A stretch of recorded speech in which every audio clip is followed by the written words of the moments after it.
Right, this is a Chili Vision Extra video. I'm in the middle of recording my 464 system overview. I've got my French 464 that frankly I've barely ever used, and it won't come on. I was testing when it went away, probably about 4 or 5 years ago, and it won't come on. Very simple. It's either the on-off switch or it's the 5-volt input. I suspect it's the 5-volt input. And this is the cause of most CPCs being sold or being seen as not working. And people think, oh, the connection's broken, oh, the switch is broken, or it's dead inside, or what have you. De-Oxit. Do the monitor port as well there.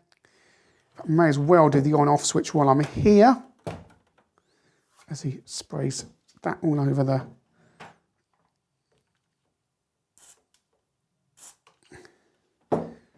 Leave that to soak in. Give that a go as well. I'm sure the switch is fine because I would have had a proper go at that when I got the machine. But I expect the on-off switch is just a little bit rusty because I probably wouldn't have done that. I would have just tested it and gone, right, the switch might not be okay, but probably the connector was fine at the time. They just corrode. And you can clean them off properly, so I'm going to just wash that De-Oxit off my hands because it's not nice stuff. And I'll leave it there to work. This stuff is brilliant to have. It's highly dangerous stuff, but it works. It works better than the kind of standard contact cleaner. So let's see how that's working there. It's safe on plastics as well, but it generally does the trick for these things. This CPC video is going to be very, very long, by the way. Let's just try plugging that in and see if I can... Well, literally, there you go. Ta-da. Can I get out? Sorry, this is a very homespun. One Amstrad CPC that didn't work just a moment ago is absolutely fine now. And look, yeah, if I wiggle that around a little bit, I'm getting, yeah, look, that's happening.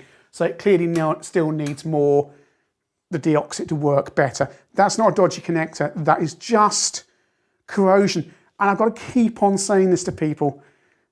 This is the #1 thing you will come across with CPCs.